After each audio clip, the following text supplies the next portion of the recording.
রহিম আসসালামু আলাইকুম রহমতুল্লাহ। শিক্ষার্থীরা তোমরা সবাই কেমন আছো? আশা করি সবাই ভালো আছো। আজকে আমি তোমাদের সাথে অষ্টম শ্রেণীর ইংরেজি বিষয় নিয়ে আলোচনা করব। আজকে আমার আলোচনার বিষয় পার্টস অফ স্পিচ। শিক্ষার্থীরা তোমরা কি জানো পার্টস অফ স্পিচ মানে কি? হ্যাঁ, আমি বলছি যে পার্ট শব্দের অর্থ পার্ট মানে অংশ, আর স্পিচ মানে হচ্ছে বাক্য। তাহলে পার্টস অফ স্পিচ এর অর্থ কি দাঁড়ালো? পার্টস অফ স্পিচ এর অর্থ দাঁড়ালো বাক্যের অংশ। যে একটি বাক্যে কতগুলো অংশ থাকে। তোমরা জানো যে একটি বাক্য গঠন করতে হলে এক বা একাধিক অনেকগুলো শব্দ ব্যবহার করতে হয়, ওয়ার্ড ব্যবহার করতে হয়। এখানে প্রত্যেকটি ওয়ার্ডের ভিন্ন ভিন্ন অর্থ এবং কাজ থাকে। একটি সার্থক ও অর্থপূর্ণ সেন্টেন্স গঠনের জন্য প্রয়োজন যেমন শব্দের সুশৃঙ্খল বিন্যাস, তেমনি প্রত্যেকটি শব্দের অর্থ যেমন এক নয়, তেমনি তাদের কাজও হয় ভিন্ন ভিন্ন। যেমন তোমরা একটু খেয়াল করো, আমি একটি বাক্য তোমাদেরকে লিখে বুঝাচ্ছি যে Mashrafe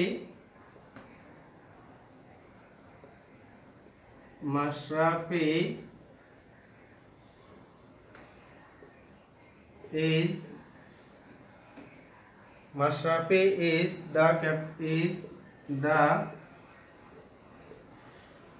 captain of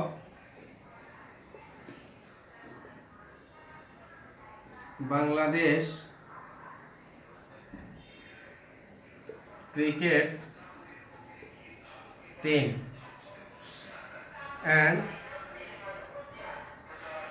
he is a good captain. তোমরা খেয়াল করো, এখানে মাশরাফি, ক্যাপ্টেন, বাংলাদেশ, এই শব্দগুলো মাশরাফি, ক্যাপ্টেন, বাংলাদেশ এই শব্দগুলো কোনো না কোনো নাম প্রকাশ করে, হয় ব্যক্তির নাম, না হয় স্থানের নাম। তাহলে যে শব্দ দ্বারা কোনো নাম প্রকাশ করা হয় ওই শব্দটি হচ্ছে পার্টস অফ স্পিচের নাউন।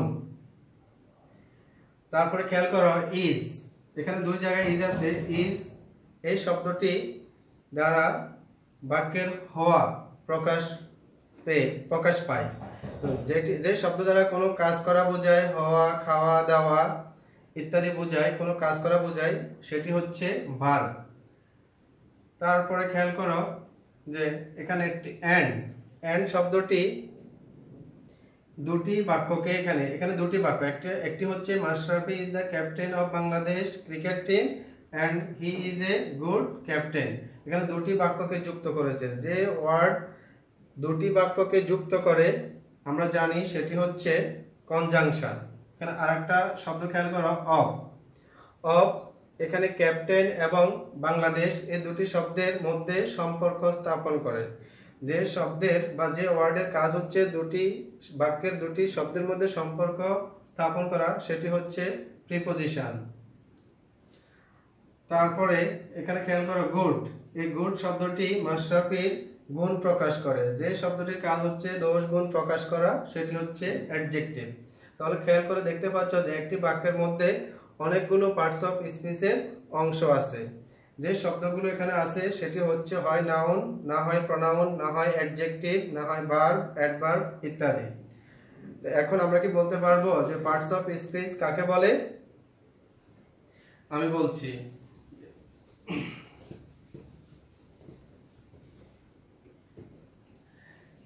সেন্টেন্সে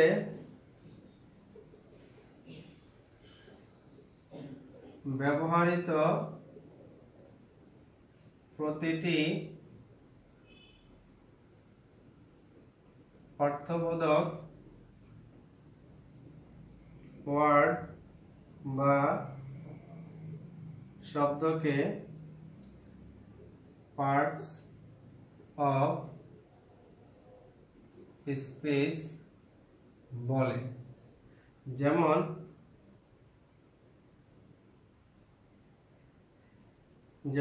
হি goes to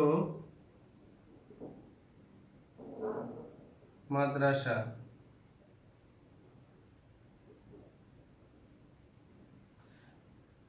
এখানে হি একটি ওয়ার্ড যেটি কোনো নামের পরিবর্তে ব্যবহৃত ওয়ার্ড।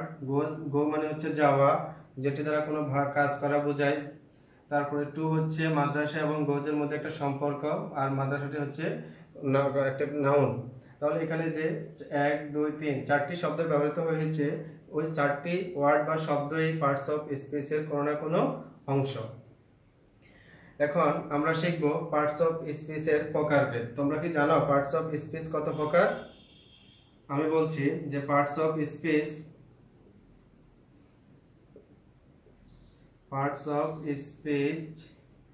8 প্রকার। যেমন নাউন,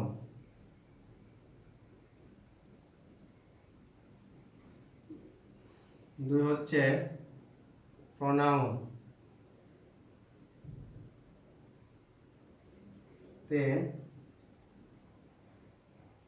অ্যাডজেক্টিভ, 4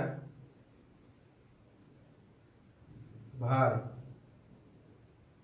5 হচ্ছে অ্যাডভার্ব, 6 প্রিপোজিশন, 7 হচ্ছে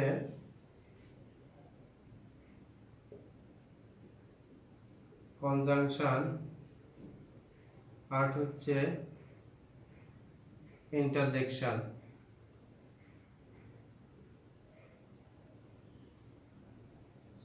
আশা করি তোমরা এগুলো মুখস্থ করে নেবে। পার্টস অফ স্পিচ 8 প্রকার: noun, pronoun, adjective, verb, adverb, preposition, conjunction, interjection. এখন আমরা আলোচনা করব নাউন সম্পর্কে।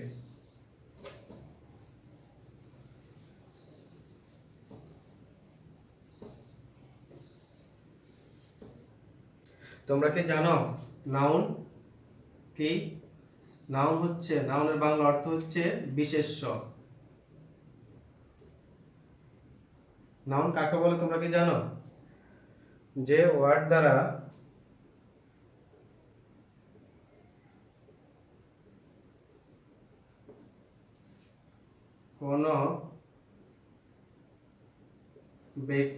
কোনো ব্যক্তি, বস্তু, প্রাণী, স্থান ইত্যাদির নাম বোঝায় তাকে নাউন বলে। যেমন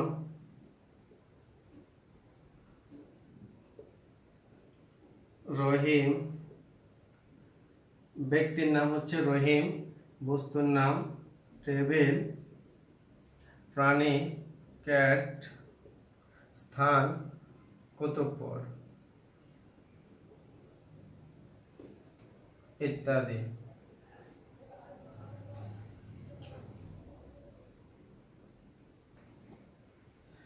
আমরা নাউন সম্পর্কে জানলাম যে ওয়ার্ড দ্বারা কোনো কিছুর নাম বোঝায়, সেটা ব্যক্তির নাম হতে পারে, বস্তুর নাম হতে পারে, প্রাণীর নাম হতে পারে, স্থানের নাম হতে পারে, গুণের নামটাও নাউন। কোনো গুণের নাম প্রকাশ করলে সেটিও নাউন। এখন আমরা আলোচনা করব 2 নাম্বার প্রনাউন নিয়ে। প্রনাউন, প্রনাউন অর্থ সর্বনাম। তোমরা কি জানো প্রনাউন কাকে বলে? আমি বলছি যে ওয়ার্ড কোন নাউনের পরিবর্তে ব্যবহৃত হয় বা পরিবর্তে বসে তাকে প্রনাউন বলে। যেমন হি, she,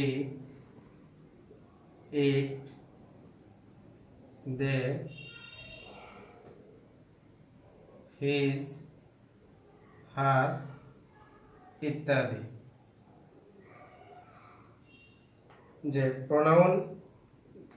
প্রোনাউন হচ্ছে নামের পরিবর্তে ব্যবহৃত শব্দ বা ওয়ার্ড বা শব্দ। প্রোনাউনের আরো কতগুলো উদাহরণ, যেমন আইটা একটা প্রোনাউন, ওইটা pronoun, us, my, our, your, you, এগুলো হচ্ছে প্রোনাউন। তাহলে আমরা প্রোনাউন সম্পর্কে কি জানলাম? যে নামের পরিবর্তে ব্যবহৃত হওয়া ওয়ার্ড, যে শব্দগুলো কোনো নামের পরিবর্তে বসে ওই নামকে নির্দেশ করে, নামকে বোঝায়, সেগুলো হচ্ছে বাক্যের মধ্যে প্রোনাউন। যেমন হি, আমরা কোনো নামের পরিবর্তে এই হি শব্দটি ব্যবহার করি, শি ব্যবহার করি, it, they, his, her, my, our, we, I ইত্যাদি এই শব্দগুলো আমরা ব্যবহার করি। এখন আমরা জানবো অ্যাডজেক্টিভ সম্পর্কে।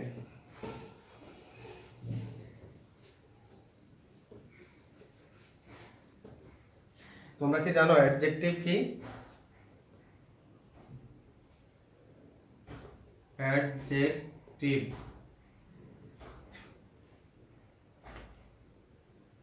অ্যাডজেক্টিভ অ্যাডজেক্টিভ হচ্ছে যে ওয়ার্ড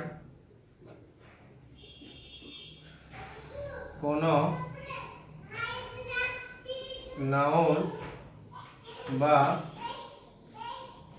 প্রোনাউনের দোষ, গুণ, অবস্থা ইত্যাদি প্রকাশ করে তাকে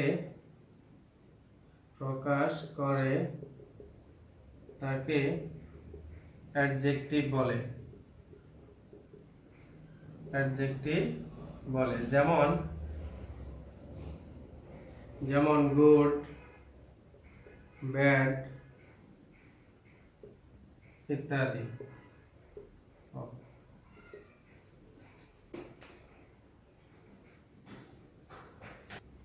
অ্যাডজেক্টিভ তাহলে আমরা কি পাইলাম? যে ওয়ার্ড কোনো নাউন বা প্রোনাউনের দোষ, গুণ, অবস্থা ইত্যাদি প্রকাশ করে তাকে অ্যাডজেক্টিভ বলে। যেমন গুড, ব্যাড। আরো কিছু অ্যাডজেক্টিভের উদাহরণ শোনো তোমরা। যে অ্যাডজেক্টিভ এর উদাহরণ হচ্ছে বিউটিফুল মানে হচ্ছে সুন্দর, এটি একটি অ্যাডজেক্টিভ। রিচ, পুয়ার, হ্যাপি, পোর, ফাইভ, ফার্স্ট, সেকেন্ড এগুলো অ্যাডজেক্টিভ। তাহলে অ্যাডজেক্টিভ হচ্ছে নাউন বা প্রোনাউনের দোষ, গুণ, অবস্থা ইত্যাদি। এখন আমরা জানবো ভার্ব সম্পর্কে। ভার্ব হচ্ছে বাক্যের একটা গুরুত্বপূর্ণ অংশ।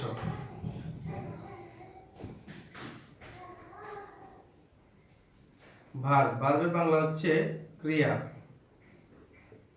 ক্রিয়া মানে হচ্ছে কাজ। যে ওয়ার্ড দ্বারা কোনো কিছু করা, যাওয়া, হওয়া ইত্যাদি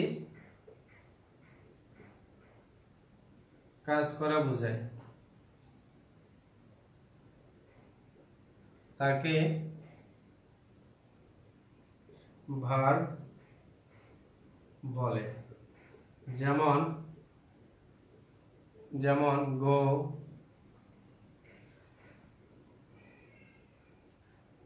রিড, রাইট ইত্যাদি। ভার্ব হচ্ছে তাহলে কি? যে ওয়ার্ড দ্বারা কোনো কিছু করা, যাওয়া, হওয়া ইত্যাদি কোনো কাজ করা বোঝায় তাকেই ভার্ব বলে। অর্থাৎ যে ওয়ার্ড দ্বারা কোনো কাজের নাম বোঝায় তাকে ভার্ব বলে।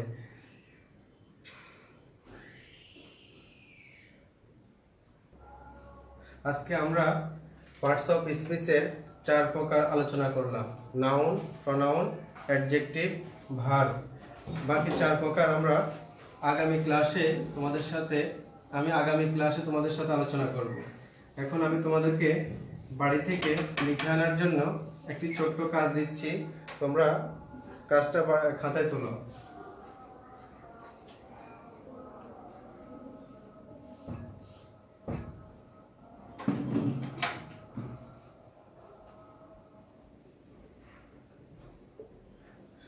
Soumi writes a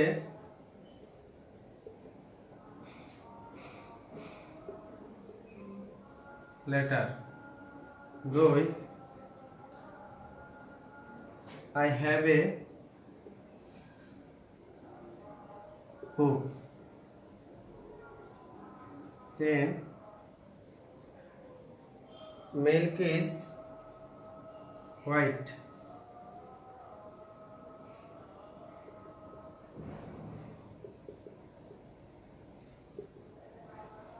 Child, he is happy. 5, he goes to madrasa every day.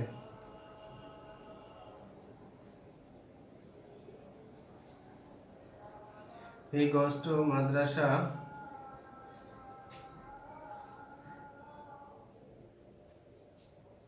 Every day. তোমরা খেয়াল করো, তোমাদের কাজটা হচ্ছে নিচে দাগ দেওয়া শব্দগুলো কোনটা কোন পার্টস অফ স্পিচ, তোমরা পার্টস অফ স্পিচের নামটা লিখবে। যেমন রাইটস, এটা পার্টস অফ স্পিচের কি? হ্যাভ, মিল্ক, হ্যাপি, গোজ। দাগ দেওয়া শব্দগুলো কোনটা কোন প্রকার পার্টস অফ স্পিচ, যেটি নাউন সেটির পাশে নাউন লিখবে, যেটি প্রনাউন সেটির পাশে প্রনাউন লিখবে। এভাবে দাগ দেওয়া শব্দগুলো বাড়ি থেকে লিখে মাদ্রাসা খোলার পরে আমার কাছে জমা দিবে। আল্লাহ হাফেজ, ভালো থাকবে সবাই।